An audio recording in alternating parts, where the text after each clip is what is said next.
যোৰহাট জিলা সাহিত্য সভাত গ্ৰন্থ উন্মোচনী সভা অনুষ্ঠিত। যোৰহাট জিলা সাহিত্য সভাৰ উদ্যোগত মাজুলীৰ ঐতিহ্যমণ্ডিত শ্ৰী শ্ৰী সামগ্ৰী সত্ৰাধিকাৰ নকুল চন্দ্ৰ মহন্তৰ 4খনকৈ গ্ৰন্থ উন্মোচন কৰা হয়। যোৰহাট জিলা সাহিত্য সভাৰ ডাক্তৰ নবীন চন্দ্ৰ বৰদলৈ স্মৃতি সদনত অনুষ্ঠিত হোৱা উক্ত গ্ৰন্থ উন্মোচনী সভাত সভাপতিত্ব কৰে জিলা সাহিত্য সভাৰ সভাপতি মহেন্দ্ৰনাথ হাজৰিকাই।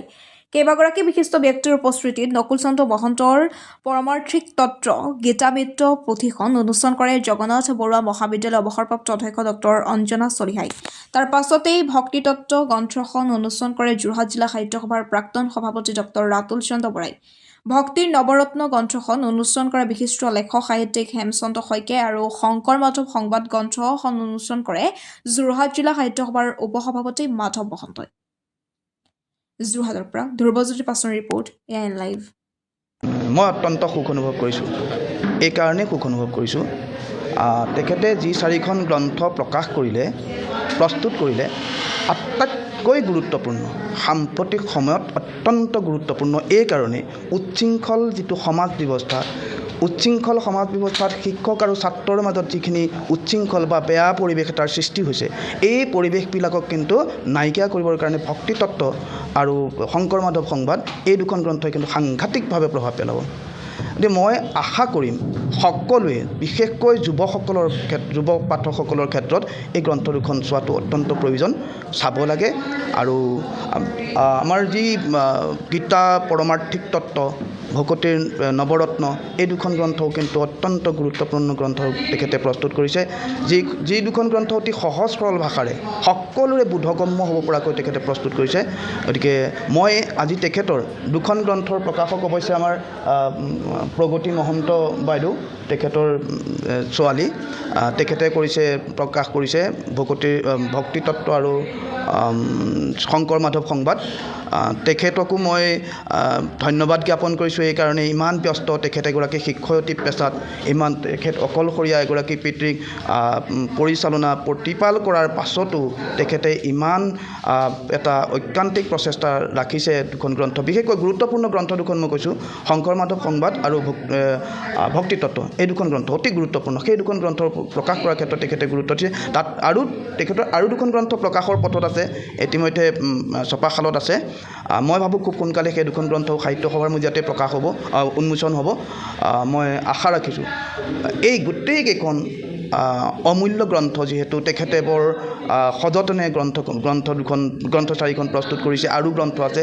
মই আশা কৰিম, সকলোকে মই আহ্বান জনাম, সকলোৱে পঢ়ক গ্ৰন্থ দুখন।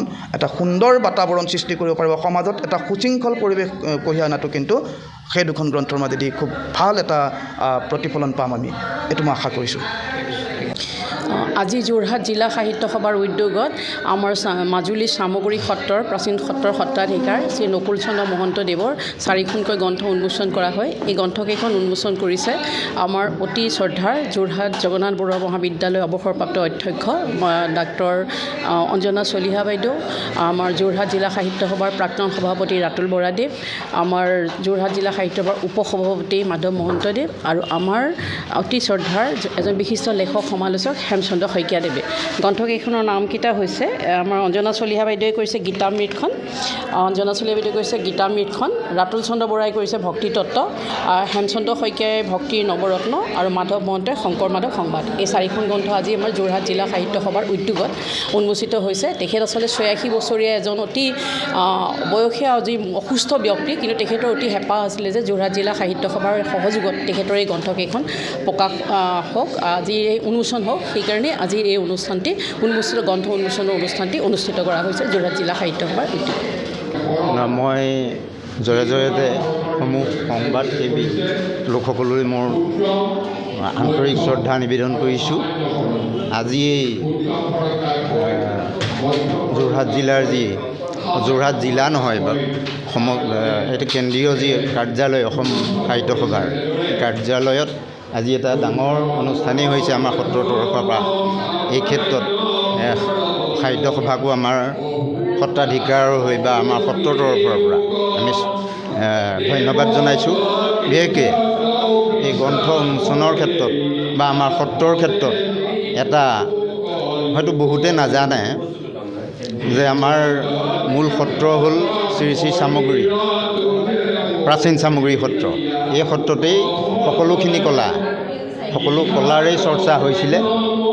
সেই ক্ষেত্ৰত আমাৰ সত্ৰৰ পৰা আঁতৰি যোৱা বৰ্তমান যি নতুন চামগুৰি সত্ৰ, এই সত্ৰই মুখাৰ ক্ষেত্ৰত অকণমান বিশেষভাৱে আগবাঢ়ি এই সমগ্ৰ পৃথিৱীত বুলিয়েই ক'ব লাগিব প্ৰচাৰ কৰিছে। গতিকে তাৰ বাবে ধন্যবাদ জনাইছোঁ। আৰু দ্বিতীয়তে আমাৰ সত্ৰত অকল মুখা শিল্পই নহয়, ধূপ শিল্প, কুহিলা কাঠ শিল্প, ভাস্কৰ্য, স্থাপত্য শিল্প আৰু যিখিনি চাৰুশিল্প, গীত বাদ্য, নৃত্য এনেধৰণৰ এইখিনিও চৰ্চা হৈ থাকে। আৰু এতিয়া আজি এই অনুষ্ঠানৰ যি মূল কথা সেয়া হ'ল আমাৰ সত্ৰৰ বৰ্তমান ত্ৰয়োদশতম সত্ৰাধিকাৰ শ্ৰী শ্ৰী নকুল চন্দ্ৰ মহন্ত প্ৰভুৰ যোগেদি 4খন অমূল্য গ্ৰন্থ ইয়াতে আজি উন্মোচন হৈছে। গতিকে এই গ্ৰন্থকেইখনৰ ক্ষেত্ৰত তেখেতে কাহানিৰ পৰাই আশা পুহি ৰাখিছিলে। বাৰ্ধক্যজনিত কাৰণতেই হওক বা অন্য অসুবিধাৰ ক্ষেত্ৰতেই হওক এইখন প্ৰকাশ কৰিব পৰা নাছিলে। আজি কেওফালৰ পৰা প্ৰকাশকেই হওক বা এই অনুষ্ঠানৰ জৰিয়তেই হওক এই ক্ষেত্ৰত তেখেতে আজি সুবিধা পাইছে আৰু তেখেত অত্যন্ত সুখী হৈছে আৰু লগতে আমিও সুখী হৈছোঁ। গ্ৰন্থকেইখন প্ৰকাশ কৰিবলৈ পাই মই নথৈ আনন্দিত পাইছোঁ। আচলতে মই ইমান সাহিত্য সম্পৰ্কে মোৰ ইমান বেছি জ্ঞানবোধো নাই, কিন্তু তথাপিও দেউতাক দেখোঁ আগৰ পৰা লিখা মেলা কিবা কিবি কৰি থাকে। তো বৰ্তমান ইমান তেখেতে কৰিব পৰা নাই বা নোৱাৰিছে, পাহৰিও গৈছে কিছুমান ক্ষেত্ৰত। আৰু এতিয়া গ্ৰন্থকেইখনৰ বিষয়ে কিবা কিবি সুধিলেও তেখেতে ক'ৰ পৰা মানে কেনেকৈ পালে সেইখিনি প্ৰকাশ কৰিবলৈ বা লিখিবলৈ সেই মানে ক'ৰ পৰা উৎসটো পালে সেইখিনি কথা সুধিলেও মানে তেখেতে অকণ পাহৰি গৈছে। বৰ্তমান অসুস্থ, খুবেই অসুস্থ। তথাপিও মই এইখিনি তেখেতে জীৱিত কালত, মানে পিছততো বহুতেই কৰে, কিন্তু জীৱিত কালত এইখিনি কৰিবলৈ পাই মই সঁচাকৈ বহুত আনন্দিত। কাৰণ তেখেতৰ পৰিচৰ্যা কৰিবও লগা হয়।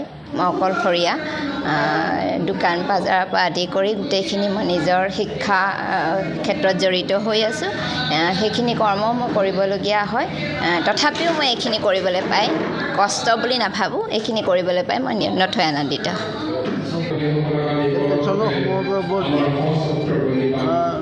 এইবিলাক দেখি আছিলোঁ, কিন্তু পাছত গৈ মই এতিয়া পাহৰি সাহিত্য সভাতে কাম কৰিছোঁ। সাহিত্য সভা মই আজীৱন কিন্তু হ'লেও সাহিত্য বৰ্গৰ তেওঁলোকৰ মোৰ ইচ্ছা গতিকে এইটো মোৰ মনটো ভাগি গ'ল। সাহিত্য সভা গতিকে এইবিলাক মই কহিমাত আছিলোঁ, কহিমা সাহিত্য সভাত কাম কৰিছোঁ। এই কহিমা সাহিত্য সভা অসম সাহিত্য সভা মিটিং হওঁতে তাতো গৈ কাম। গতিকে মোৰ এইবিলাক আছিলে, সহযোগ আছিলে, কিন্তু মোৰ পাছত ৰাইজে মোক আবাদী কৰিলে। আবাদী কাৰণে মই একেবাৰে এৰি দিলোঁ। এতিয়া মই লেখাও পাহৰিলোঁ। এতিয়া লিখিবলৈও হাত কপি থাকে, মই আৰু কথাবিলাক ভাগি পাহৰি হৈ যাওঁ। অকণমান কওঁ পাহৰি যাওঁ। মাজুলীৰ চামগুৰি বুলি ক'লে মুখা শিল্পৰ কাৰণে বিখ্যাত। সেই শিল্প বৰ্তমান সেই গতিতে আগবাঢ়ি গৈছেনে বৰ্তমানো? এতিয়া আমাৰ সত্ৰৰ পৰা এইটো বস্তুটো হেৰাই গৈছে, এতিয়া নাইকিয়া আছে। সত্ৰত ৰাখি ৰক্ষা কৰি আছে। বাকী এজন আছে সত্ৰত মুখা শিল্প কাম কৰিবলৈ মানুহ নাইকিয়া হৈছে, কিন্তু ঐতিহ্য আছিলে সত্ৰখনৰ ঐতিহ্য আমাৰ সত্ৰত। সেই ঐতিহ্যও এতিয়া ৰক্ষা কৰিবলৈ নাইকিয়া হৈছে। তেওঁ যি পাৰে তেওঁ ৰক্ষা কৰি আছে, সেই ঐতিহ্য তেওঁৰ পৰা কথা হ'ব পাৰে। আপুনি এগৰাকী চৰকাৰী কৰ্মচাৰী আছিলে, বিষয়া আছিলে, তৎসত্ত্বেও আপুনি গুৰুজনাৰ আপোনাৰ কীৰ্তিচিহ্নসমূহ সংৰক্ষণৰ ক্ষেত্ৰত আৰু লিখাৰ প্ৰয়াস কৰিছিলে অনুপ্ৰেৰণা ক'ৰ পৰা পাইছিলে কৰ্মজীৱনৰ মাজতো মানে কৰ্মজীৱনৰ মাজতো লিখাৰ অনুপ্ৰেৰণা ক'ৰ পৰা পাইছিলে আপুনি মই এই সাহিত্য সভাৰ পৰা পাইছিলোঁ কহিমা সাহিত্যৰ পৰা পাইছিলোঁ কহিমা সাহিত্য বন্ধ হৈছিলে মোৰ সেই সেইবোৰৰ পৰা কাম মই সহজো কাম কৰিছিলোঁ সেইবিলাক যি মই কাম কৰিবলৈ কয় সেইবোৰতে প্ৰকাশ কৰিছোঁ।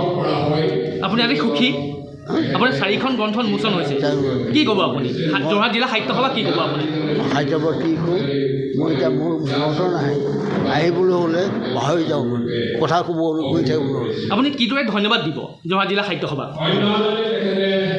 সেইটো উপায় নাই মই আৰু ক'বলৈ মোৰ উপায় নাই কাৰণ কথাবিলাক ক'বলৈ মোৰ কথাবিলাক পাহৰি যাওঁ কি ক'ম কথাবিলাক পাহৰি যোৱা মই ধন্যবাদ যিকোনো খবৰ আৰু বিজ্ঞাপনৰ বাবে যোগাযোগ কৰক 7896121996